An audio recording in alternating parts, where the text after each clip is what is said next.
Hey, Robin. Thank you for joining us and welcome to Barcelona. Thanks for having me. We are here today to talk a little bit about the relationship between Rosso and Azzurro and HighCohesion, but we will get into that. I was wondering first, can you tell me a little bit about Rosso and Azzurro and your role there? Yeah, so I've been at Rosso Azurro for 3 years. It's a brand house based in Manchester. We create brands from scratch, from design, concept, product development through to retail. My role is across all things trade and digital operations. So I'm head of e-commerce, merchandising and systems. Any way of making money, whether that be physical retail, digital retail, wholesale, the digital tech stack, and then all the sort of systems that underpin how we trade, how we forecast, and how we plan. Just a small role, Yeah, then. just a little bit. Yeah. And tell me a little bit more about the group. So how many brands are in the group? What are the brands? What are the products? And how do they come to be part of the group? Yeah, it's 4 brands. Trailberg is sort of the gem, the biggest one, the one that has the most wholesale partnerships as well, our biggest retail partner being JD. Lorenzo, which was the only brand that the brand group had when I joined.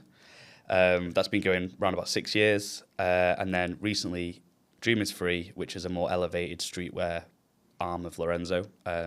Products that maybe wouldn't work on that Lorenzo mass market, we've elevated through Dream is Free. And then Ari, where we've gone for something similar to sort of Arn, premium basics, done really well. That's quite an exciting new brand that we've just launched.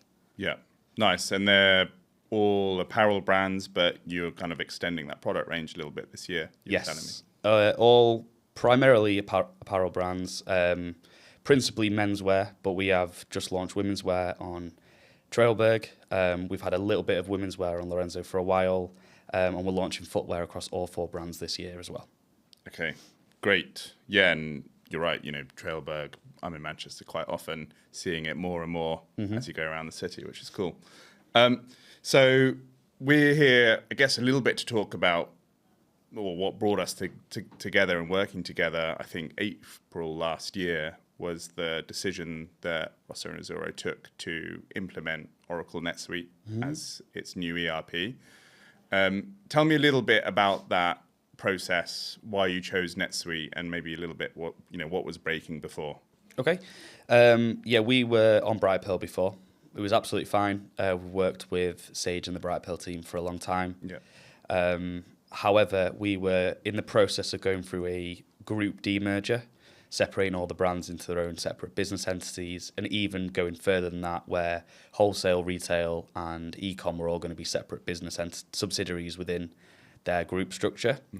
Bright Pearl wasn't allowing us to sort of segregate the brands in the way that we can on NetSuite. And I think the sort of behind-the-scenes financial reconciliation work was starting to get a little bit excessive. So we wanted to find an ERP that allowed us to do all of the stock and sales things we were doing before on Bright Pearl, but also integrate the financial element as well. And NetSuite felt like a really good fit for that. And then while we were on board in NetSuite, I had a conversation with the person who was selling it to me, Ross, and he recommended HighCohesion as a very competent middleware provider that had done a lot of projects similar to the one we were about to embark on, and we went from there. Great.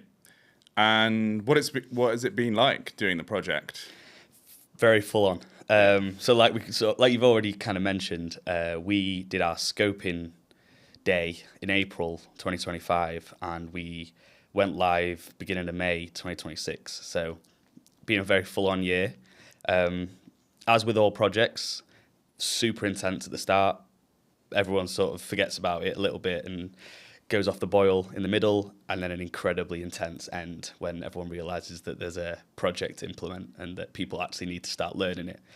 And yeah, you guys have been there from day one. I don't think we've necessarily done it the perfect way, but I don't think there is a perfect way. We've done it our way, and yeah, it's been a roller coaster. It's been a journey, definitely. It's been a journey, and yeah, it's been a hell of a lot of hard work, definitely on all sides. Yeah, definitely. What having 4 brands in the group and splitting them again by wholesale, retail, e-com, what did that make harder in the project, do you think? I'd say we made a rod for our own back with regards to the rigidity. NetSuite's more rigid than Brightpearl, which is one of the appeals of it, but also one of its negatives. The subsidiary locked stock structure that we'd built, where wholesale buys all the stock for all of the different subsidiaries within each brand and then sort of sells it on, created again another problem of stock allocation, location locked by subsidiaries, different subsidiary level item records, for instance. And yeah, thankfully, HighCohesion had been there, done it, got the T-shirt a little bit, so we weren't potentially bringing anything brand new. I think we've definitely done things in this project that you guys have never done before. Yeah. But not anything so groundbreaking or mad that we weren't able to attack it together head on and come with some sort of logical solution. But yeah, the big changes from Brightpearl world to NetSuite world are stock is owned by the right subsidiary. It is sitting against the right location that owns that stock, and it's kind of locked there, and there's no room for it to spill into other areas, where on Brightpearl it was virtual warehouse after virtual warehouse, no sort of brand level locking of information, and sometimes a bit of a Wild West out there. Yeah. And maybe it's too early to tell, because go live, I think, fully was about 2 weeks ago. Yep. Might be too early to tell, but have there already been any moments where you felt, yeah, we've made the right decision here and this is having an impact on the business already? I've started to briefly experiment with like stock ledgers, end of month reconciliation work with regards to finance, and the fact that NetSuite allows us to take ownership of stock in transit and report on that properly has given us a much clearer idea of the value of stock on the water. The different stock pots and subsidiary locked stock pots, given us a much clearer idea of value of stock in warehouses against brands. So I'm starting to see the fruits of our labour with regards to that, but it is very early days. We're still backdating orders, we're still reconciling sweet tax, we're still doing all of that great stuff.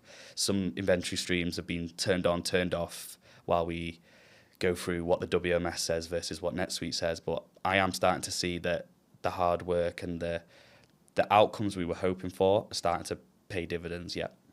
Okay, that's great to hear, and yeah, hopefully there'll be more of those moments as the next weeks come and go. Just rewinding back in time for a second, if you could tell your 12 months younger self what had you wish you'd known or done in advance for a project like this that maybe, you know, with hindsight you would have had in your back pocket? I think it's not really a criticism of the way HighCo have done things or the way that we've done things, but the momentum we gathered in the last couple of months versus the 9 months prior to that were chalk and cheese. And I kind of wish we'd just sort of turned everything on in Sandbox, got you guys to build the streams that you were confident building, that you knew you needed to build, turn everything on in Sandbox, and then do all of our testing based on real-world information a lot earlier. The amount of things we discovered, the amount of things we realised were wrong once live orders were coming into our Sandbox environment versus doing manual test orders where you kind of create them to be perfect so that you can tick off a test case and call it a day. That was a huge difference for us. The snowball effect of that sort of work got a lot of departments involved a lot quicker than sort of ticking the boxes that NetSuite needed us to tick with regards to passing UAT. I would tell 12-month younger me that it's okay not to know everything, and that maybe you do need to lean on senior leaders of other departments a bit more. Sometimes I'm guilty of trying to do everything myself, which is brilliant when I'm around and when I'm able to support. But I went on holiday last week, for instance, and everything fell apart. And that isn't a, look how amazing I am or how useful I am. It's more, it's dangerous to have too much stuck in one person's head. So share the load, get people to buy in a lot quicker, and take advantage of the fact that you guys have done this before, and let's throw some real world data at it and see how our business breaks the system rather than ticking some generic use cases which aren't going to help anyone. Yeah, I imagine those edge cases that discovered with real data is probably multiplied by 4 with 4 different brands, right? They've all got their own product data structure and different ways of selling and Yep. discounting and so on, right? That's true. We've got some brands that have access to our EU warehouse where they're on different tax schedules, some that sell internationally out of the UK where we were having issues with IOSS and de minimis and all the sort of like weird and wonderful things that you just don't think about. And that actually caused our project to be pushed back a month. Something as simple as what does NetSuite do with tax on orders over 150 euros versus what does Shopify do with tax? And thankfully, again, HighCo team, being there, done it, had a bit of a chance to gloss over issues like that with other brands. And we were benefiting from the fact that you guys had experience with other brands dealing with issues that we were starting to face. Yeah. Sometimes it felt like if those issues were known about on other projects, it might have been something that should have been flagged up to us earlier, but you never know how someone else's brand is going to operate until it's live or live-ish, and you get to see it break in front of your eyes. Yeah, and it's that's a really interesting point. I think internally we're always having this discussion of how much do we basically start from scratch when we're doing a big integration project like this one. And there's advantages that, you're kind of treating everything as new and therefore you leave less stones unturned versus, I guess, saying, actually, this is what happens. This is what's common 90% of brands. And this is the 10% that's different, potentially moves stuff quicker. But maybe there's a greater risk of kind of leaving stones unturned. But it's great feedback. And I think there's probably more work to do on where we strike that balance. Well, it felt nice that this felt like a bespoke project to us. And there is an appeal to feeling like we were uncovering issues together, working on Rosso Azzurro bespoke solutions to problems. But we've also always been super clear with NetSuite and with you guys that we are infants in this space and that ERP migration projects are not a weekly thing for us, and this is a one-off, or hopefully a one-off. I don't know if I can go through this again for a while. So best practice is always great to lean on. And if there is a bit of a playbook, even other brands have maybe done this, do you want to think about it type approach, that always goes down quite well. You can be a little bit overwhelmed by the sheer volume of stuff that you have to do for projects like this. Yeah. Tell us a little bit about, from your experience, what did HighCohesion actually do for you in this project? I think at first we were seeing it as a bit of a lift and shift. We had streams going into Brightpearl from PeopleVox, from Shopify, and we wanted those recreating in NetSuite world with a partner where the MO that I sort of got from the beginning was total clarity and transparency over your data. If it goes wrong, here's why it went wrong. Here's how to fix it, rather than drop an email to some faceless person somewhere and hope they fix it and have no idea if you're going to make that mistake again. So that was the beginning, and then it sort of became a little bit of a hybrid support system, agony aunt situation. Yeah, it was, you guys have built the ways our systems talk to each other. What did the day-to-day look like in the project? So obviously we were building integrations, gathering requirements from you guys, testing stuff. But what did a sort of typical day in the project, if you can call it that, look like? Well, it's split up into a few different areas. The beginning was sort of scoping, understanding what it is that we wanted to achieve, which systems we had, what data flow that should look like, where should it go first, second, third, what sort of outputs were we expecting. Then it was build, getting built. Then we went into testing, so pushing manual orders through and just seeing if they behave the way they expected them to behave.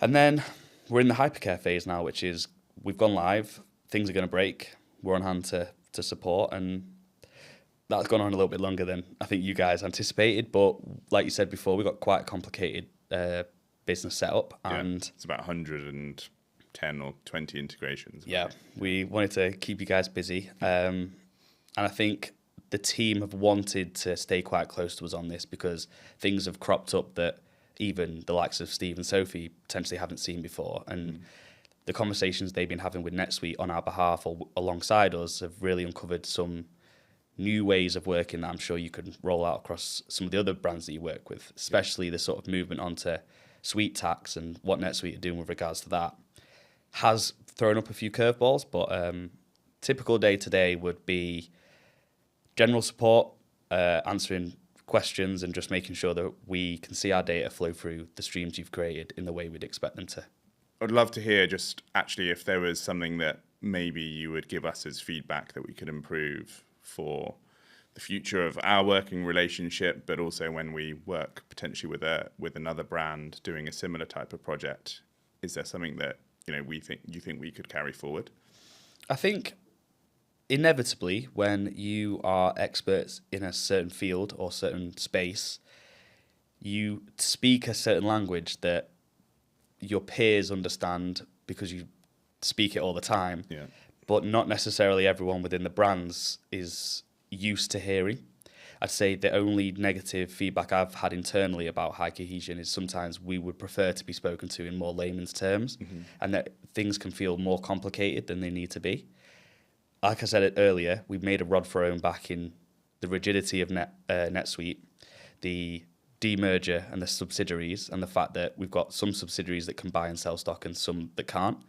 Inevitably, we were going to have a complicated project, but we were also used to the sort of wheeler-dealer, bright pill world before. So getting people to buy into a more structured process is always going to be hard, but occasionally it can feel like we are being overwhelmed by technical information that it would be great if we just got to the root cause. What do you need us to do? Almost like point and click, move us around the chessboard of, right, you've identified this issue, you've explained it, this is what you need to do.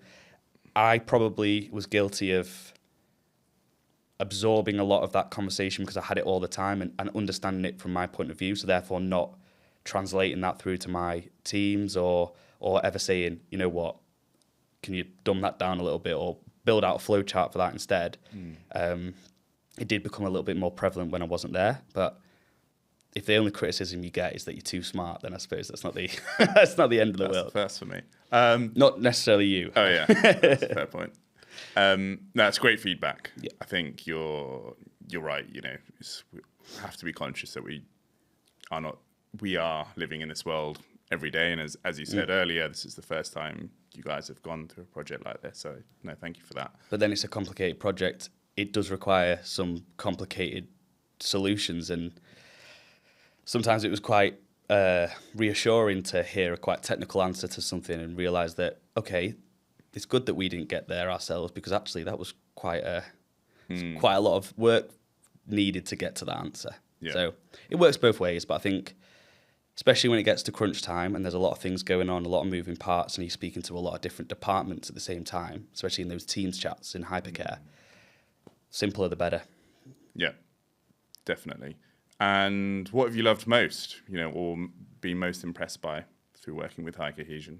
I've definitely loved the fact that there is no question that's too big or small for you guys. I think we've taken advantage of the fact that you guys are experts in this field, and it's felt less like a middleware provider building the streams and more like a actual, Steve, you might as well come and sit in the office so you're a member of the Rosso team at some point. It's like he's made the effort to understand every single part of the business, as has Sophie.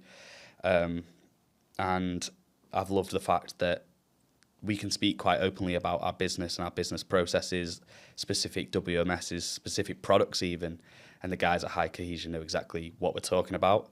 Really feels like members of our own team rather than people we pay to build very specific things and then don't ask them anything else because they won't understand it. What's that sort of meant for the project, do you think? Have that level of familiarity? It's meant that we can get to the root of issues quicker because we're all speaking a common language. I know I referenced before that sometimes that language can be a little bit hard to understand, but most of the time we're all speaking a common language. We all understand exactly which products, which warehouses, which subsidiaries, which brands we're talking about, and we get to the root cause of problems much quicker. The guys are unfazed by things going what I'd consider like very wrong, because again, they've got a lot of experience to lean on. Obviously, you've got a very competent development team that can pull rabbits out of hats with regards to clever automation work to fix things. And it was nice sometimes when it felt like the NetSuite team were a bit vague, or where you felt like maybe their attention was on other projects, even though I know for a fact that Sophie and Steve's attention were on multiple projects at the same time as ours.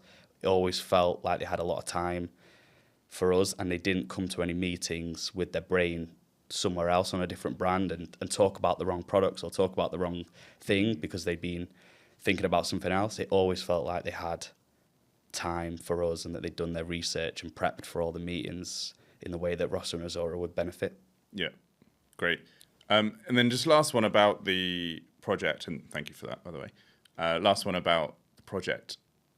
And you talked a little bit about kind of if you could go back in time 12 months ago, if you had a peer at another brand, obviously we're in Barcelona and you're going to be talking to and have talked to already lots of brands, what would you tell a group head of ecom or a head of ecom at another brand about to embark on a similar project? What advice would you give them?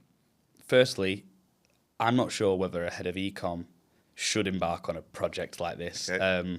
I spoke to a couple of people at brands like Represent, for instance, who've got like system teams or project teams. Mm-hmm. Feels like a much more natural place to lead ERP migration projects. But I suppose in businesses where people wear a lot of hats, in the business that we're in and that I'm in, I would say lean on the expertise of your departmental heads. Don't take on all the responsibility yourself.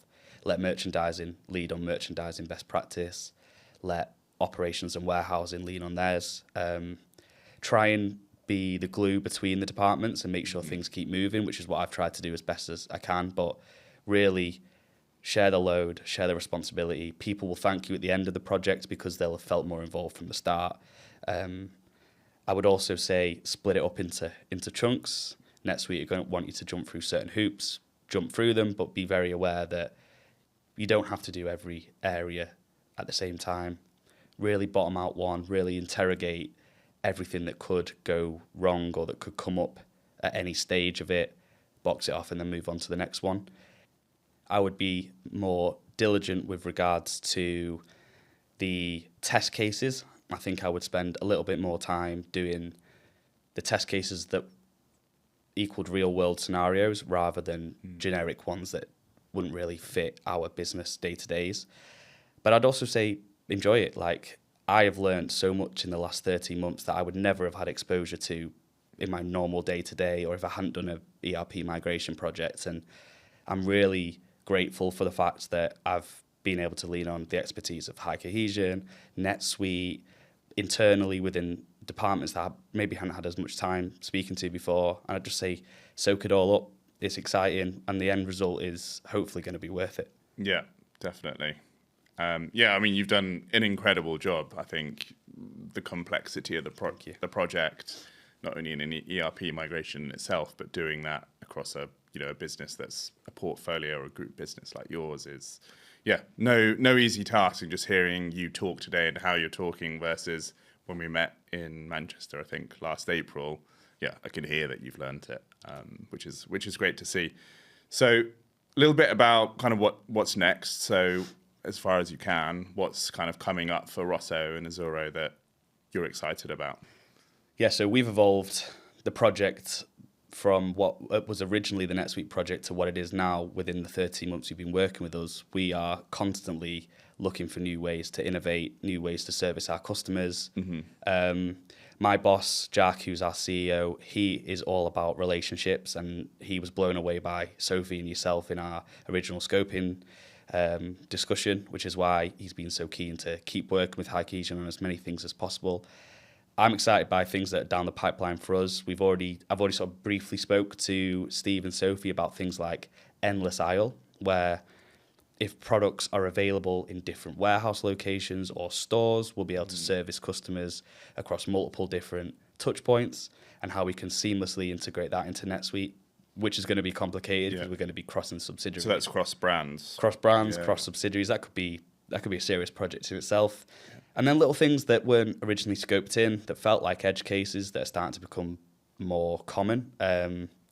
Intercompany transfers, sending stock back from our EU warehouse to the UK, little things like that where you go, oh, it feels like it should be relatively obvious, but if it was never included in the original scope, certain little tweaks need to be made. So I think there's going to be V2, V3, V4 of existing streams, and then big projects coming on top of that as well.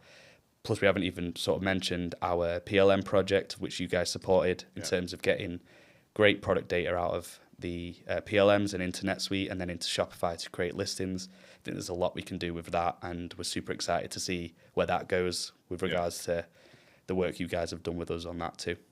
And that's with resourced That is. PLM, right? Yep. Yeah. Cool, yeah. A lot going on, and I didn't know about the endless aisle stuff yet, so we'd definitely love to dig into Sophie's probably still got PTSD from current projects, so... Yeah, she's not mentioned it to me, funnily enough. Okay, just to round off then, obviously we're here in Barcelona for Shop Talk. You were here last year. What are you here for, and what are you hoping to get out of it this week?